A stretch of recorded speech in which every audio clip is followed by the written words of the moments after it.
Vamos falar um pouco sobre margem. Eu gosto desse tema. Foi um tema que Deus falou muito comigo.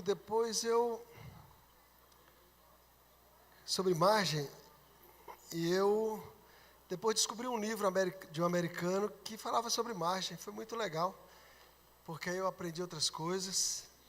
Mas essa lei da margem foi alguma coisa assim que despertou em mim uma visão, um entendimento de como é importante a gente ter reserva. A gente sempre tem que andar com reservas. A gente não deve viver no limite. Quem vive no limite ou endividado não está no domínio. Para a gente dominar, nós temos que ter reserva. E tem que estar sempre trabalhando com reserva. É a lei da margem. A margem é o colchão que nos permite descansar. A margem é o colchão que nos permite descansar. Então, se você tem margem, se você tem mais do que você precisa, você tem uma margem. E essa margem é o colchão que permite você descansar. A margem é o espaço entre a capacidade e a demanda. Você tem uma capacidade de atender, vamos dizer assim, determinadas metas. Mas tu tem que ter uma capacidade maior do que é demandado de você, que é uma margem, que é o imprevisto que pode acontecer, não é alguma coisa extra que apareça. Então, o espaço entre a capacidade e a demanda é a margem, entre o estoque que você tem e o que é necessário. Então, a margem é a diferença entre o estoque que você tem e o que realmente você precisa. Então, você tem uma margem. O que mais? A margem é a distância entre o descanso e a exaustão. Você tem uma diferença entre a exaustão de você viver no limite e o lugar de descanso. Então, essa diferença é uma margem que tem que ter na nossa vida. A margem é a diferença entre respirar livremente e viver sufocado. Você tem que respirar livremente, tranquilo, e viver sufocado. Então, a gente precisa ter margem em várias áreas. Ter margem é ter ampla suficiência.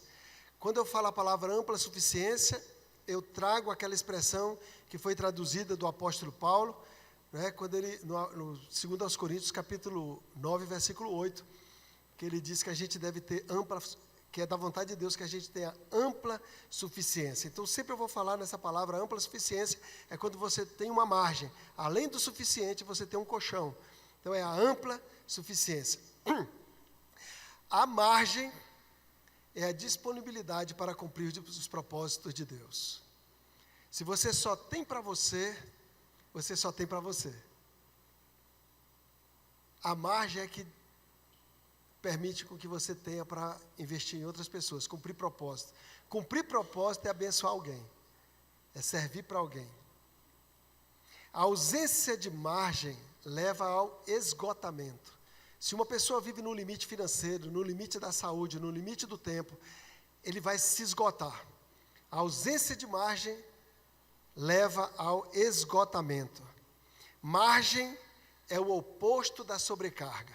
Alguém pode viver sobrecarregado ou pode viver descansado se ele tem uma margem, se ele não está no limite. Ter margem é estar na posição original de controle. Quem tem margem tem domínio, a posição original. Quem não tem margem não consegue ajudar outras pessoas, porque é alguém que está resolvendo sempre seus próprios problemas. Ele está sempre resolvendo ele está atrás de resolver o dele. Ele não tem tempo para pensar em outra pessoa, porque ele já não está conseguindo mal o dele. Ele não tem margem. Quem não tem margem, não tem domínio. Quais são os tipos de margem que a gente pode ter? Vou classificar aqui algumas e vou falar um pouco sobre algumas também. Mas a gente pode classificar como margem espiritual, que é você ter uma vida espiritual ativa, de você ter TQSD, tempo de qualidade a sós com Deus, você viver, né, com o seu tempo de oração em dia, o devocional, a leitura da palavra, né, a tua participação nos trabalhos da igreja. Você é uma pessoa que está ali com margem, você tem uma margem espiritual, você não vive no limite, né, você tem aquele azeite, a unção, né, você tem, né, quem é batizado com o Espírito Santo, ora em línguas, então você tem uma margem. Essa margem, eu posso simbolizar essa margem espiritual com aquela margem das virgens, né, loucas e virgens prudentes. Jesus disse que as virgens prudentes, elas tinham margem, elas tinham reserva, elas não viviam no limite. E as loucas estavam no limite. Então, quando teve um contratempo, demorou o noivo, elas não tinham reserva. Então, também temos a reserva emocional. Né? A gente precisa ser uma pessoa bem resolvida emocionalmente, ter uma boa autoestima. A gente precisa também ter capacidade emocional para não estourar rápido, né? De não agir por impulso, de não ser iracundo, né? Você tem que ter margem emocional. Margem emocional também conhecida como longanimidade, né? Ou sapiência. Você sabe o que é sapiência?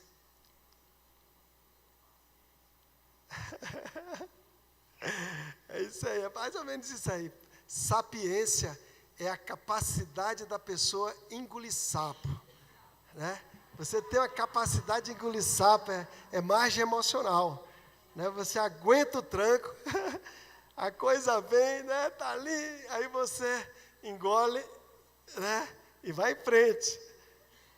Quem tem sapiência dificilmente se divorcia.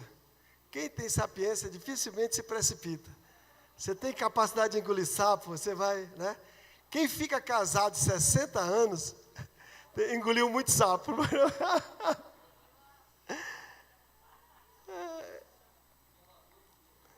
A lagoa inteira.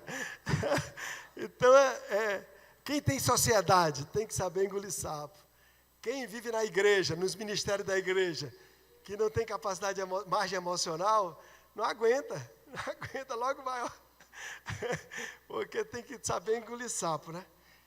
Mas tem umas palavras bonitas, né? Sapiência, que é sabedoria, né? E a gente brinca para poder a gente fixar, né? Então, também a gente precisa ter margem física, de saúde. É importante ter margem de saúde. A gente não pode viver no limite, porque ter saúde é diferente de não ter doença. Isso aí está aqui no livro A Saúde do Homem Sábio. Esse livro traz chaves incríveis. Primeiro trabalhou na minha vida. Por muitos anos eu tive 10 quilos a mais. Quando eu escrevi esse livro, nunca mais eu fiquei com sobrepeso. Ter saúde é diferente de não ter doença. Tem pessoas que não têm doença, mas não têm margem. A qualquer coisa já adoece.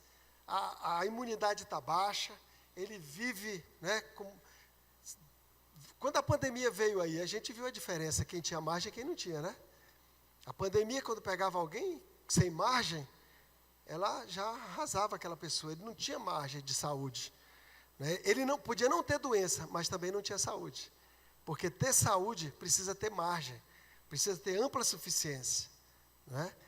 Então, outro aspecto da margem é a margem de tempo. Nós precisamos administrar bem o tempo. Precisamos ter margem de tempo, sabe? Não podemos andar esbaforidos, como diz lá no Ceará. A gente precisa planejar, organizar o tempo, as prioridades, não é? Prioridade das prioridades, tempo de qualidade a sós com Deus. Quem diz que não tem tempo para ter devocional, não está seguindo as prioridades. Porque se você tem tempo para comer, para tomar café da manhã, você tem que ter tempo para orar, para falar com Deus. Porque é melhor orar e falar com Deus do que tomar o café da manhã. É mais importante falar com Deus do que tomar o café da manhã. Então, ter prioridade, organizar o tempo para poder ter tempo. Quanto mais ocupado você tiver, mais tempo com Deus você deve ter, né? Mais tempo com a sua família, prioridade. Depois de ter tempo com Deus, a prioridade é estar com a esposa. Depois os filhos, né? Então, você organizar o tempo para produzir bem, né? E ter as prioridades. E Deus abençoa quando a gente faz isso, porque isso é do reino, né? O reino, a primeira instituição que Deus criou foi o casamento. Não tinha igreja, não tinha indústria, não tinha empresa, não tinha escola. A primeira instituição foi o casamento. Não tinha nem pecado ainda quando Deus instituiu o casamento. Então, a prioridade nossa abaixo de Deus é nossa esposa, nosso marido. É a prioridade, né? É o único relacionamento de uma só carne. É o único relacionamento que é comparado entre Cristo e a igreja. Então, é um relacionamento diferente. Ele tem que ser honrado sobre todos. Sobre todos. A Epístola aos Hebreus diz, seja honrado sobre tudo. Ou seja, sobre todo e qualquer outro relacionamento, seja honrado o matrimônio, né? O casamento. Então, eu não posso sacrificar meu casamento para fazer outras coisas, né? Tudo tem um equilíbrio e a organização, as prioridades. Então, o tempo é muito importante para a gente trabalhar, produzir, né? O tempo de vocês, por exemplo, é caríssimo, riquíssimo. Homens como vocês, mulheres que separaram esse dia para estar aqui, sabe como a gente tem por precioso? Como é importante? Porque vocês priorizaram. Outros que não vieram, não era prioridade para eles. Vocês só estão aqui porque era prioridade para você. Então, essa organização do tempo ajuda muito a gente. A gente tem que aprender a remir o tempo, como o apóstolo Paulo diz. A gente não tem tempo mais a perder. Precisamos, acima de tudo, aprender a viver no reino, para desfrutar todas as promessas de Deus para nós. Não vamos perder tempo, né? Tem tanta coisa boa aí para a gente viver, que Deus quer que a gente viva, e a gente só pode fazer isso se a gente se organizar, né? Para se capacitar, para aprender, como nós estamos fazendo aqui, né? Finanças, tem que ter margem nas finanças. A Bíblia fala, o apóstolo Paulo fala aos Coríntios, ele está citando, não é? Isaías, quando Isaías diz que assim como descem a chuva e a neve dos céus, e para lá não tornam, sem que primeiro reguem a terra e a fecundem, e a façam brotar, para dar semente ao semeador e pão para comer, assim será toda a palavra que sair da minha boca, diz o Senhor. Não voltará vazia, mas fará o que me apraz e prosperará naquilo para que foi designada. E vocês sairão com alegria e em paz vocês serão guiados. Os montes e os outeiros vão romper em cântico diante de vocês, e todas as árvores do campo baterão palmas. No lugar do espinheiro vai crescer o jardim, no lugar da sarça vai crescer o pomar, e isso vai ser glória para o Senhor, não só na tua geração, mas nas seguintes. Glória a Deus por isso. Então nós temos que ter margem, pão para comer e semente para semear. Nós não podemos viver só com o suficiente. Nós temos que viver na ampla suficiência financeira. E ore por isso. Ninguém pode viver no vermelho. Se eu não administrar bem para eu, com o que eu tenho hoje, viver no azul, eu não estou apto para receber no reino mais. Porque aquele que vive endividado, vive chegando no vermelho, ele é aquele que recebeu um talento e enterrou. Até o que tem é tirado. Até o que pensa que tem é tirado. Então, eu preciso, dentro do que eu tenho hoje, administrar, mesmo que eu faça algum sacrifício agora, mas depois eu vou colher os frutos. Eu posso agora me sacrificar, deixar de fazer aquela viagem que eu queria fazer. Eu posso deixar de comprar um carro que eu queria comprar. Ou eu posso até, tendo 2 carros, vender um. Vai ser um tempo de ajuste. Mas depois eu vou estar só colhendo, porque quando eu entrar na margem, eu tiver mais do que eu preciso, aí eu começo a atrair dinheiro. A margem, ela atrai dinheiro, atrai os bons negócios. A margem funciona como um imã no reino. Jesus disse que aquele que tem, mais ser-lhe-á dado. E aquele que não tem, até o que pensa que tem, será tirado. Às vezes a pessoa compra um carro em não sei quantas vezes. Ele pensa que tem, mas ele não tem, ele só ficou mais pobre. Ele pensa porque está andando naquele carro, ele está mais rico. Na verdade, ele ficou mais pobre, porque agora ele está pagando juros daquele carro. Né? Então, é um engano do mercado. Ninguém que pede emprestado fica mais rico. Fica mais pobre. É muito mais fácil viver com margem do que viver endividado. Eu te provo matematicamente aqui. Tem alguém que diz, pastor, o senhor não sabe, é impossível para mim. Todo mês eu tenho que entrar no cheque, eu tenho que fazer um consignado, eu tenho que... Meu irmão, digo, parabéns, rapaz, você tem uma capacidade impressionante. Porque viver assim é terrível. Porque você, além de você estar tendo que pagar coisas que você tem que pagar, você ainda está pagando juro. E quem vive com margem, quem vive na margem, ele além de não ter que pedir emprestado porque ele tem para pagar, ele tem uma margem aplicada e ele ganha juro. Ao invés de pagar juro, ele ganha juro. É muito mais fácil viver com margem, mesmo que você faça o sacrifício agora. E como é espiritual, na hora que tu toma a decisão, que tu se arrepende, né, na hora que tu diz assim, epa, virou a chave aqui, eu me arrependi. Você talvez nem chore, nem nada, mas você disse, olha, o Senhor viu lá no teu coração que a partir de hoje vai ser diferente. Os anjos já começam a trabalhar, as coisas começam a acontecer. Porque há uma mudança dentro de você, né? E você começou a ver as coisas diferentes. Então a margem financeira, ela é um imã. Você já ouviu dizer que só ganha dinheiro quem tem dinheiro? Você já ouviu dizer que quem é rico fica mais rico? Você já ouviu dizer que a água só corre para o mar? Você sabe quem instituiu esse princípio? Foi Jesus Cristo. Por isso é que nenhum governo consegue impedir que os ricos fiquem mais ricos. Mesmo os governos socialistas. Não consegue. Porque é um princípio. Jesus disse que o que ele disse, pode passar o céu, pode passar a terra, mas o que ele disse vai se cumprir sempre. Quem é rico fica mais rico, quem é pobre fica mais pobre. Foi Jesus que disse isso.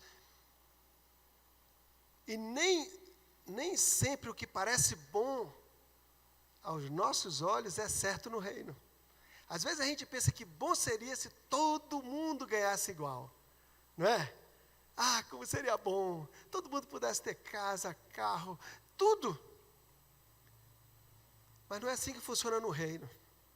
No reino, se eu quero desfrutar da ampla suficiência, eu tenho que viver de acordo com a constituição do reino. Eu tenho que pegar as chaves e... Chave serve para quê? Para eu entrar, né? Jesus disse, eis que eu vos entrego as chaves do reino. O que são as chaves do reino? É isso que nós estamos compartilhando aqui. É o que você usa para entrar no reino. Então, se você quer viver no reino, tenha margem financeira.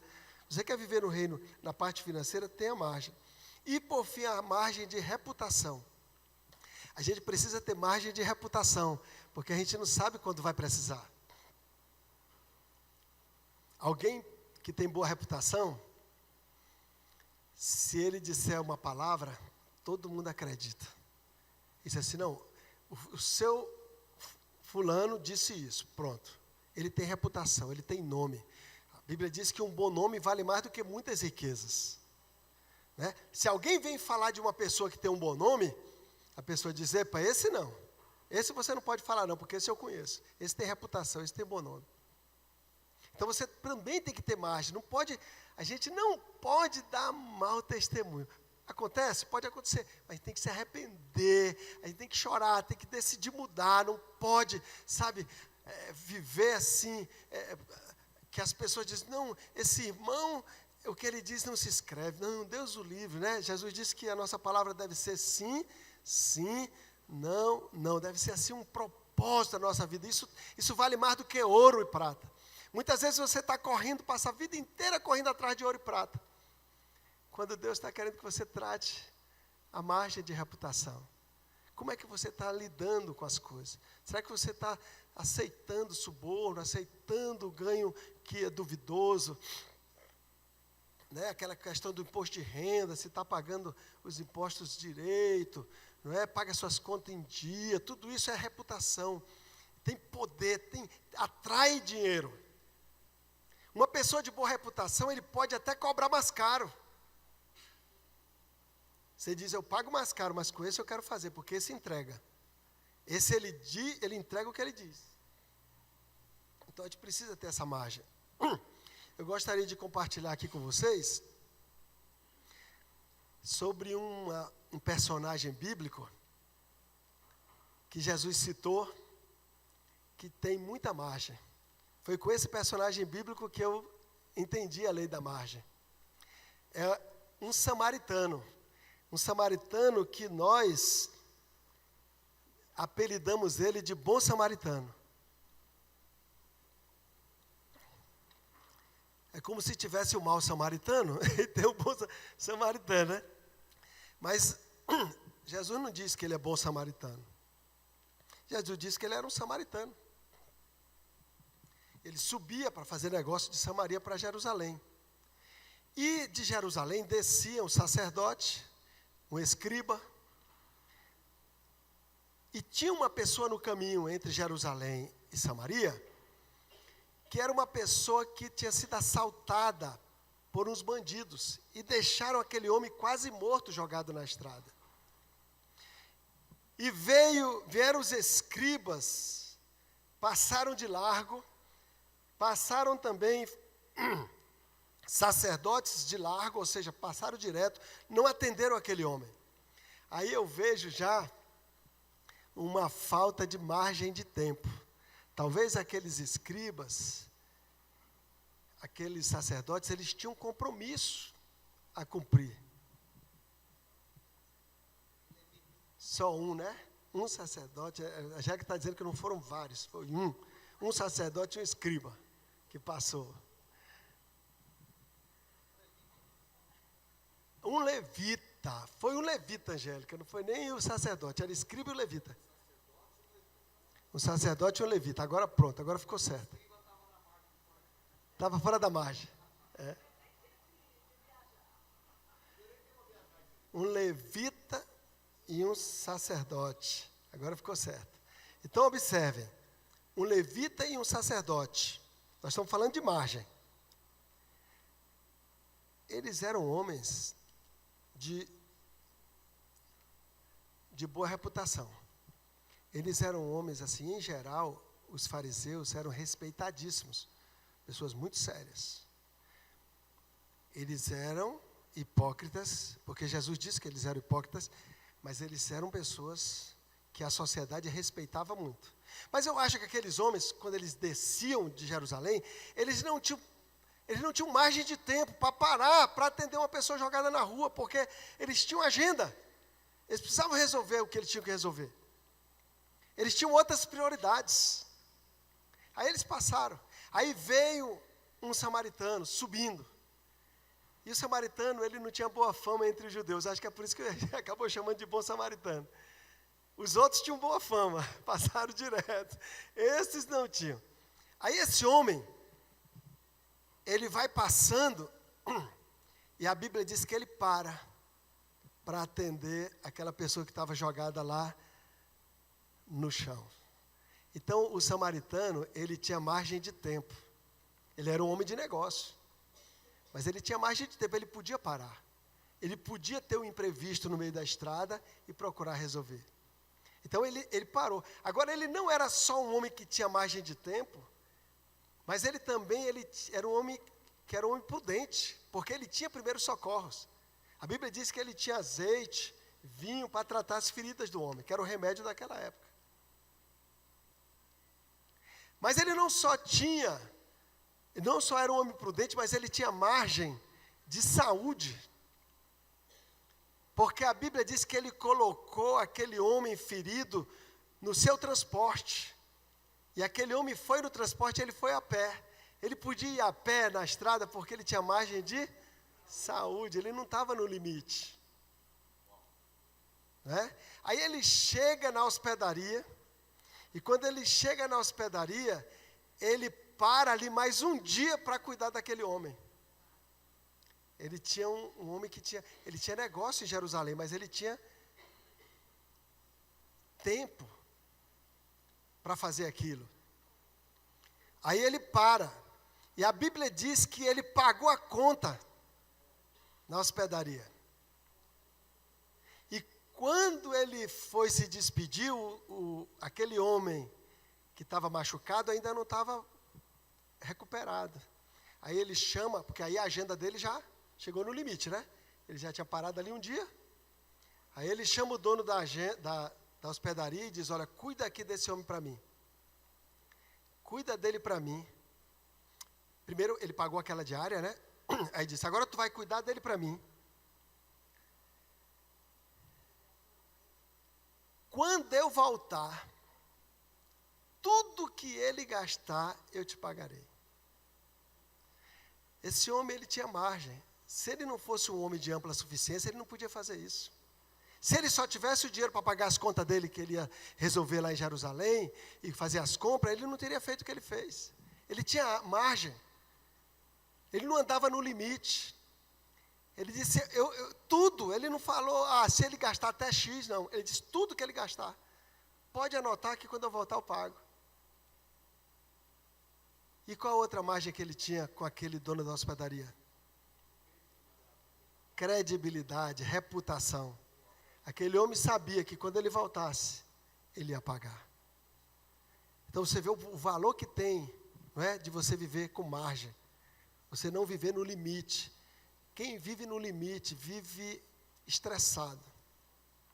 Em tudo na vida, a gente precisa ter margem. Para trabalhar, para viver bem, para ter, né, viver o que o reino tem para a gente viver. Então ali, e eu vou falar aqui brevemente sobre desperdício. O desperdício é eu ainda estou investigando, mas o desperdício é quase como algo demoníaco. O desperdício, ele é espiritual. O desperdício, ele não tem nada a ver com a quantidade desperdiçada. É muito interessante que no reino de Deus a gente tem que aprender que os valores, as quantidades materiais, elas estão muito mais relacionadas com a atitude do coração do que com o número. No reino de Deus, as quantidades materiais, elas estão muito mais relacionadas com a atitude do coração do que com o número delas. Então, no desperdício, não é a quantidade que é desperdiçada, mas a atitude do coração de como lidar com aquilo que foi colocado na sua mão para você administrar. Aquilo que foi dado para você cultivar e guardar, você fez pouco caso. Né? Então, o desperdício, ele é isso, é você, no seu coração, não dar a importância que Deus dá para aquilo que foi colocado na tua mão para administrar. Deus colocou na tua mão para administrar. Pode ser não ser seu, pode até ser da empresa que você trabalha. Aquele papel que você podia usar ao outro lado da folha, da sua empresa, você não usou. Ali, Jesus diz que aquele que não cuida bem do alheio, não pode esperar receber o que é seu. Então, mesmo que é alheio, está na minha mão, eu tenho responsabilidade. Para que eu possa cuidar bem de tudo, com a atitude do coração, de respeito por aquilo que veio na minha mão. Seja o que for, cuide bem, cuide bem. Não é? Os bens materiais fogem, eles são repelidos pelo desperdício. Por isso que tem aquele provérbio popular que diz que dinheiro não suporta desaforo. O dinheiro, ele precisa ser bem tratado. Os bens materiais, eles precisam ser cuidados, porque Deus não fez nada sobrando. Até quando ele multiplicou o azeite da viúva, quando faltou vasilha, acabou o azeite. Porque Deus não desperdiça nada. Tudo tem na sua conta certa. Então, se está desperdiçando na minha casa, ou na sua casa, está faltando em algum lugar. Nós temos que ter muito cuidado com talentos enterrados. Quantas coisas tem na nossa casa que não tem utilidade? Quantas coisas que estão guardadas, mas não estão sendo cultivadas? Sapatos que estão ali, anos que não são utilizados. Roupas que não têm propósito. Ferramentas, até carro, sem propósito. Tudo que tiver na nossa mão tem que ser dado propósito, tem que ser cultivado. Tudo que tiver na nossa mão precisa ser cultivado. Eu não posso ter nada só para eu olhar e achar bonito. Eu preciso dar propósito, eu preciso cultivar, senão eu estou com o talento enterrado. Até a margem, ela tem que ter um propósito. A reserva tem um propósito. Eu não posso ter dinheiro guardado só por ter dinheiro guardado. É para o imprevisto. Eu estou juntando para realizar um sonho. Não é? Eu tenho que ter margem para não é? Para resolver uma situação, às vezes fazer um investimento, eu tenho que ter margem, porque a qualquer momento alguém pode precisar, eu estou ali pronto para ajudar. Mas eu não posso ter margem só por ter margem. Eu vou juntar dinheiro, juntar dinheiro, juntar dinheiro. Eu acho bom juntar dinheiro. Não, isso não é margem, isso é avareza. Não é? Então, tudo na nossa vida precisa ter propósito. Então, quando eu tenho em casa alguma coisa que não está tendo propósito, eu estou desperdiçando. E o desperdício, ele é inimigo da riqueza. Ele é um repelente de riqueza. Assim, exagerando, para tentar passar o que a gente tem entendido desse assunto, no reino de Deus é a mesma coisa desperdiçar 1 tonelada de arroz e desperdiçar 1 grão de arroz. Porque no reino de Deus não é a quantidade, mas a atitude do coração. Então, o desperdício de um alimento, ele afronta a Deus, afronta o reino. Então, é muito mais grave do que a gente pensa. Não é só uma laranja que é jogada fora, porque não foi ali comida na hora certa. Ali, contratos, projetos futuros, planos, coisas, oportunidades estão sendo perdidas. Porque Deus não acrescenta a quem desperdiça. Se Deus não acrescenta a quem guarda e não cultiva, você acha que Deus ia acrescentar a quem não cultiva e não guarda? Se o que tinha um talento, ele guardou e não cultivou e foi penalizado por isso no reino, o que dizer de alguém que não cultiva e ainda não guarda? Ainda desperdiça. Ainda faz mau uso. Né? Então, nós precisamos ser muito espertos com isso. Olha, todas as pessoas que constroem fortunas, trabalhando, constrói pouco a pouco ali, ó. Não estou dizendo do novo rico que ganhou na loteria, ou aquele que faz trabalhando. Tem uma coisa em comum entre eles: não suporta o desperdício. Não suporta. Eu já vi tantos exemplos desses meus 63 anos, de pessoas que eu vi assim, pessoas com muito dinheiro. Só para contar um para vocês, eu fui num evento que a gente, como um seminário como esse, lá em Vitória, e um empresário muito grande lá da cidade me pegou para me levar para almoçar. E eu fui almoçar com ele, eu e a Angélica. Fomos jantar, aliás, era o final do seminário.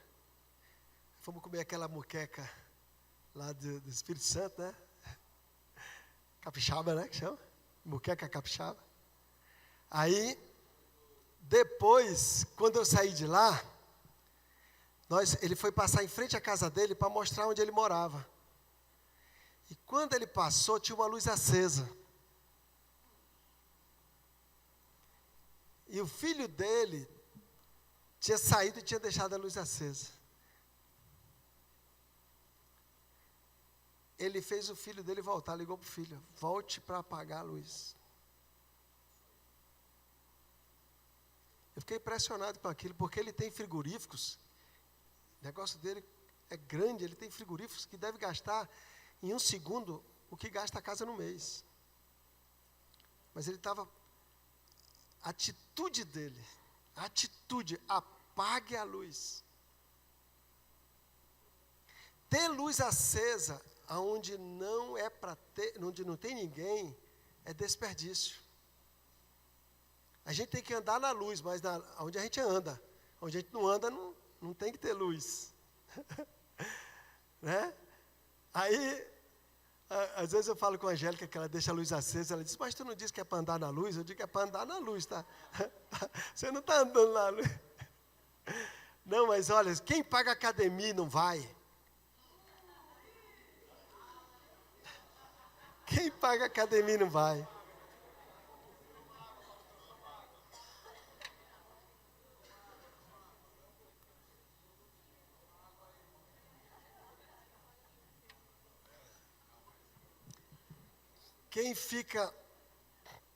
Quem faz pouco caso, pega multa de trânsito sem se importar. Às vezes acontece multa, você pode, num momento de descuido, né? Mas às vezes a pessoa não é descuidada, ele é relaxado, ele não se importa, vai passando. Não pode. Nós temos que ficar sempre atento que tudo que está sendo assim, o Espírito Santo está trazendo, é espiritual. Então não é uma coisa de fazer conta não. Mas é 10%. Mas é não sei o quê. Jesus fez questão de deixar claro que não era a quantidade. No capítulo 15 de Lucas, ele traz 3 parábolas. Uma parábola ele fala do 1%. Na outra parábola de 10%. E na outra de 50%. Nas 3 parábolas, quando encontra, faz festa. A mesma festa que é feita no 1%, é feita no 10%, é feita no 50%. Por quê? Porque para o reino não é a quantidade. Ovelha perdida é 1%. 1%. Você sabe o que é 1%? Quando foi a última vez que você fez questão de 1%? Quando foi a última vez que você negociou 1%? Quando foi a última vez que você saiu de uma loja para ver se tinha 1% a menos na outra?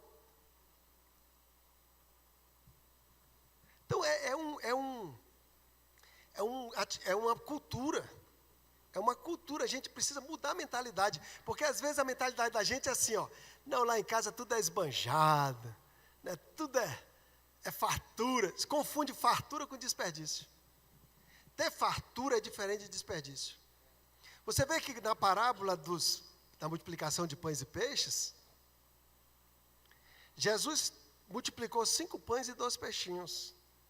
Estou falando de Jesus, hein? O que Jesus fala é para a gente dobrar a atenção, é ou não é?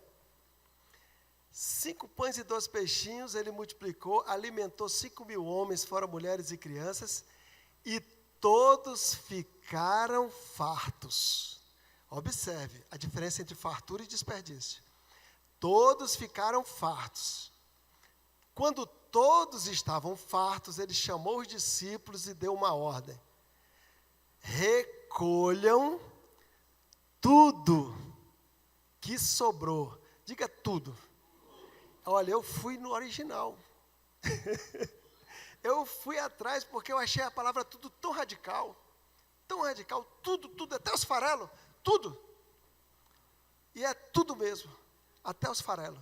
Recolha tudo que sobrou, para que nada, por favor, diga nada, se perca. Então, eu e você estamos aqui hoje porque a gente quer imitar Jesus. Amém. E se nós queremos imitar Jesus, nós temos que também recolher tudo que sobrou para que nada se perca.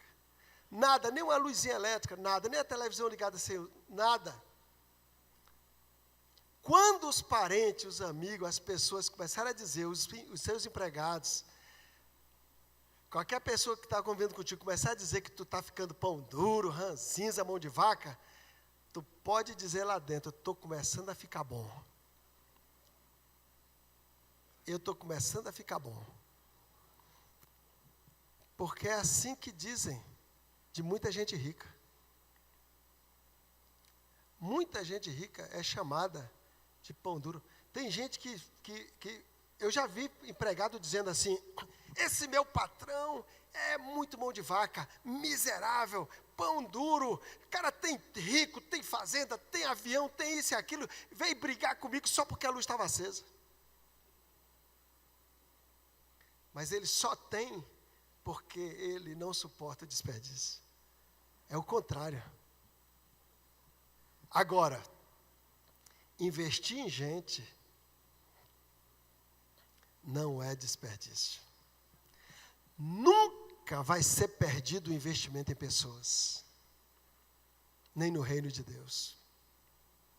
A diferença entre uma pessoa que não suporta o desperdício e um avarento é que a pessoa que não suporta o desperdício, ele é do reino,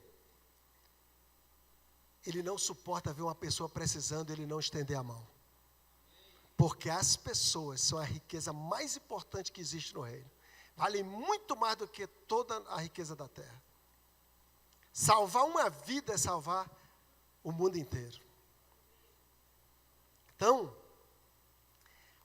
quando é que uma pessoa é avarenta? Vamos fazer um teste assim, alguns testes que a gente pode pensar. Será que eu sou avarento? Será que eu amo o dinheiro?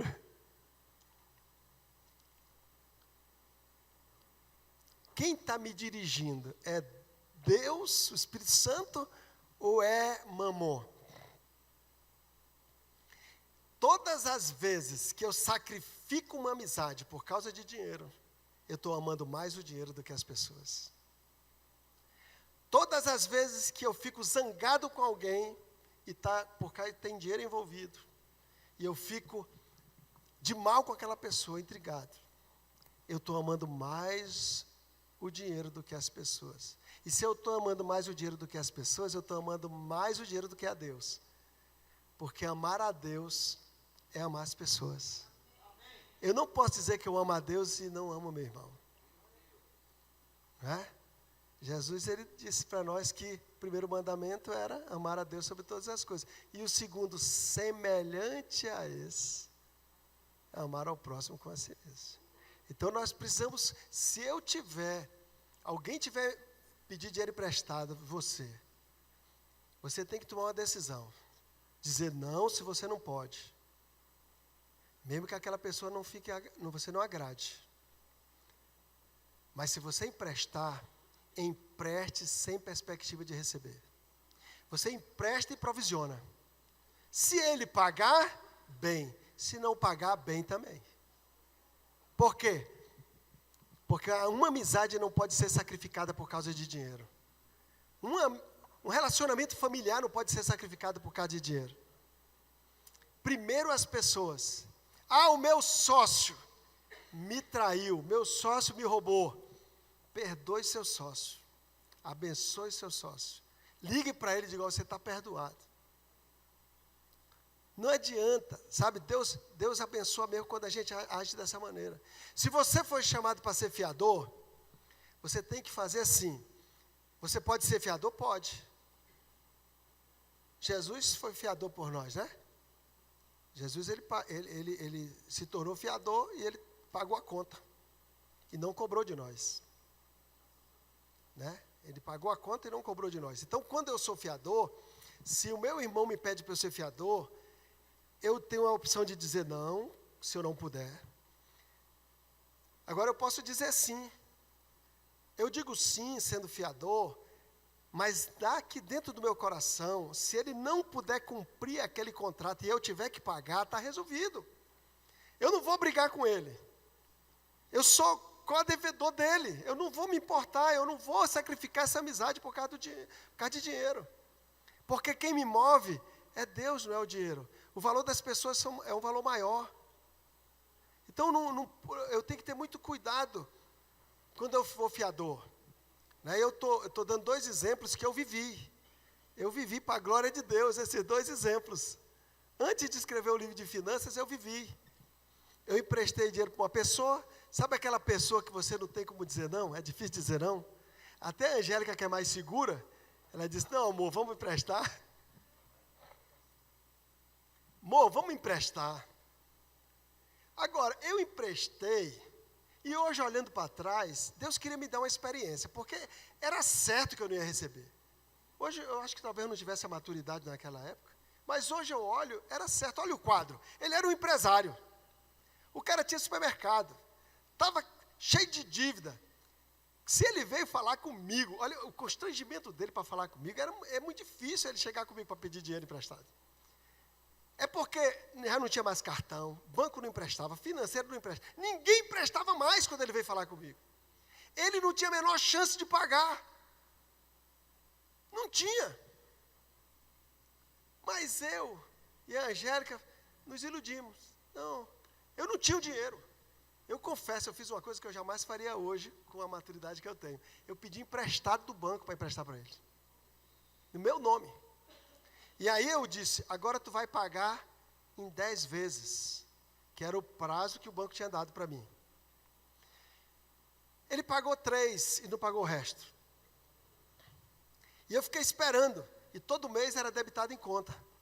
Eu paguei todos os meses, debitado em conta. E eu tentava ligar para ele, ele não atendia, estava difícil já. E o Espírito Santo falou comigo: perdoa ele. A conta já estava até paga, viu, irmão? Todo mês debitou em conta. Aí eu falei com a Angélica: Angélica, o Espírito Santo falou comigo que a conta é para perdoar. A Angélica disse: será que foi Deus mesmo que falou?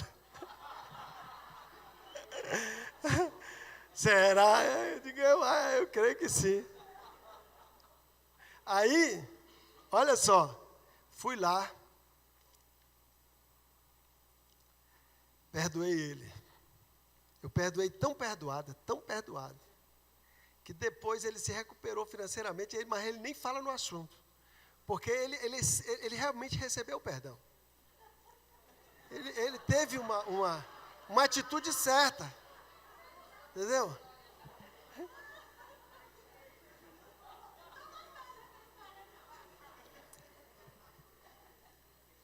Mas o que?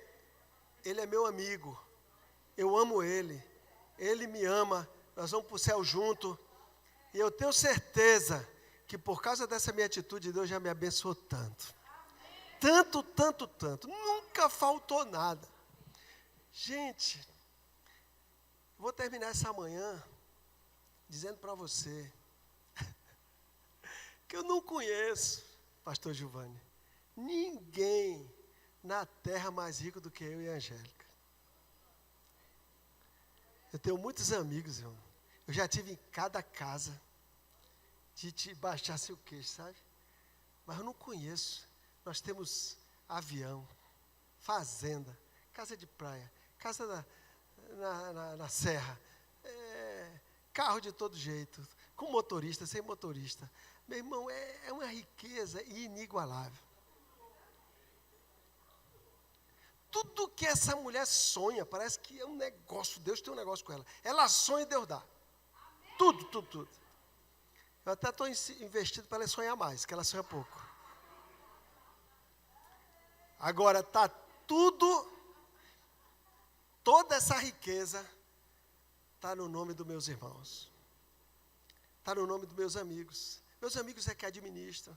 Meus amigos é que pagam os impostos. Meus amigos pagam os empregados. Meus amigos se preocupam para ver se está bem arrumado para quando eu chegar. E às vezes eu e a Angélica não temos tempo de ver as nossas propriedades, porque é tanta propriedade. O povo ligando, vem para cá, não sei o quê, vem passar um dia aqui. E quando a gente vai, a gente fica na melhor parte da casa. Às vezes até eu reclamo se o jardim não estiver bem cuidado. E cuide melhor do meu jardim. Mas eu vou dizer, irmão, nem Salomão foi rico como Jesus foi. Nunca acredite que Jesus foi pobre. Jesus nunca foi pobre. Nunca. Eu acho até, eu vou dizer para vocês aqui, eu vou provar, tá? Mas eu vou dizer para chocar, é uma heresia dizer que Jesus foi pobre. Irmãos, Jesus nunca faltou nada para ele. Escuta só, se Jesus quisesse ser, vamos dizer que o propósito dele fosse outro, tá? Porque ele tinha um propósito muito, né? Jesus nunca saiu do foco. Ele tinha um propósito, ele tinha uma. Mas Jesus, quando foi preciso, Jesus multiplicou pão e peixe. Se ele quisesse ser o dono da maior panificadora, distribuidora mundial de pão, do melhor pão do mundo, ele não seria? Se ele quisesse ser o maior frigorífico e vendedor de peixe enlatado, e ganhava da China, de distribuir para o mundo todo, ele alimentava o mundo todo. Se Jesus quisesse ser produtor de vinho, alguém ia ganhar dele? O melhor vinho do mundo era o dele.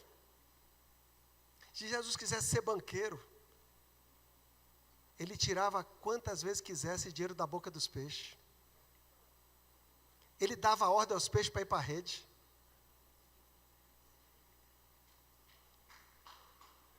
Onde é que está a pobreza aí? Jesus, o propósito dele era outro. Ele veio com o propósito de pregar o reino de Deus e ir até aquela cruz para levar os nossos pecados e nos reconciliar com o Pai. Ele não queria estar perdendo tempo de administrar a riqueza. Ele podia fazer isso, montava uma empresa como ele montou ali a igreja dele ali com os apóstolos. Ele tinha montado empresas de todo tipo. Ora, não tinha nenhum rei daquele que chegasse perto dele. Nenhum. Nem Salomão. Nunca teve uma doença, Jesus. Nunca teve uma doença. Dizer que Jesus era pobre é heresia, irmão. Nunca faltou nada para ele. Quando ele queria uma mansão, ele tinha, ou ia lá para a casa de Lázaro, ou ele ia para o 1000 Estrelas, lá no Jardim das Oliveiras, ficava vendo as estrelas. Quando ele queria um lugar para ele dividir com os apóstolos, ele dizia, vai ali com aquele homem que tem um negócio, um cântaro na cabeça, segue ele e diga, onde é o meu aposento, que eu vou me reunir com o meu secretariado. Já tinha que estar tudo pronto. E ele ainda diz, é o meu aposento. Tudo é de Jesus. E nós somos co-herdeiro com ele de todas as coisas. Tudo é nosso, irmão. Tudo é nosso. O pessoal põe cerca, faz escritura, mas é tudo nosso. Vamos ficar de pé para a gente orar e almoçar.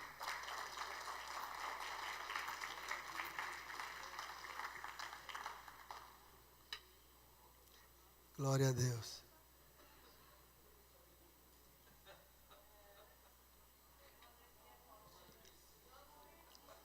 Os irmãos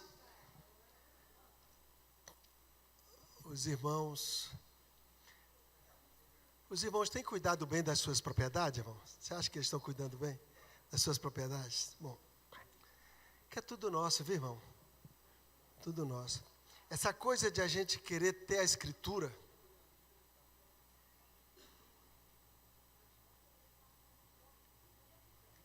ainda é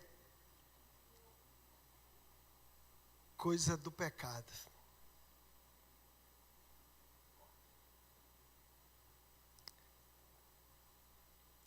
O plano de Deus nunca foi esse.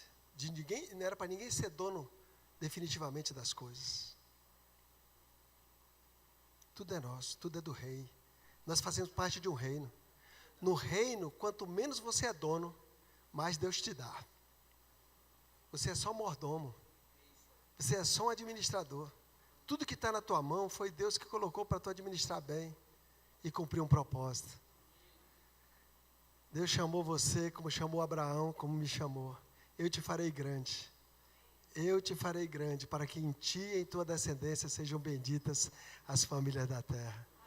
Quantas pessoas hoje estão vivendo melhor porque você existe?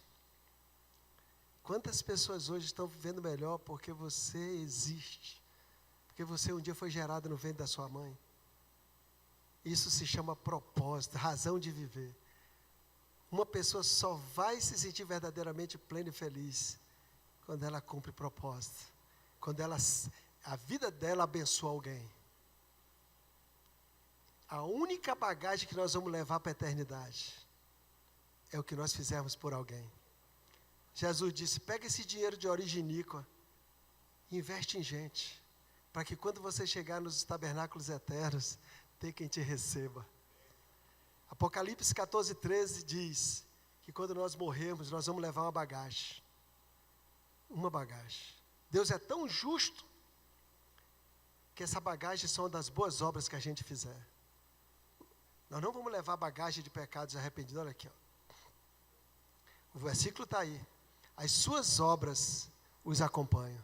Tudo que eu fizer por alguém, como homem de Deus, mulher de Deus, toda vida que eu estender a mão por alguém, toda vida que eu aliviar a dor de alguém, toda vida que eu refrigerar a alma de alguém, eu estou juntando tesouro nos céus.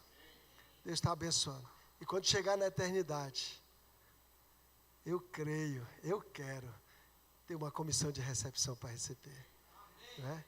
Então, Pai, eu te agradeço, Senhor, porque destila sobre nós a Tua palavra. Goteja como a chuva a Tua doutrina. Senhor, o Teu reino se cumpra aqui na nossa vida como se cumpre nos céus. A Tua boa, perfeita e agradável vontade se cumpra na nossa vida, Senhor. Nós te pedimos, Pai, em nome de Jesus, esteja conosco, nos revela, tira as vendas dos nossos olhos, mostra-nos, Senhor, os verdadeiros valores, o que de fato é riqueza. Senhor, tira, Pai querido, de nós o engano de correr atrás do vento.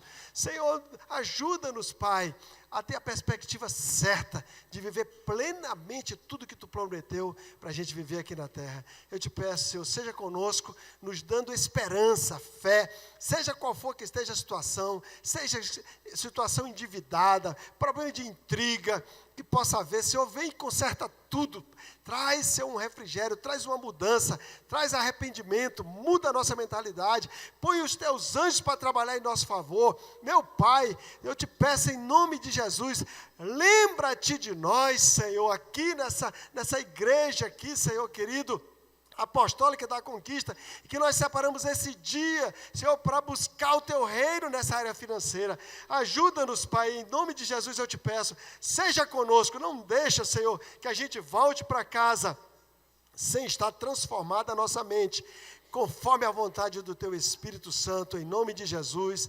Amém, amém e amém.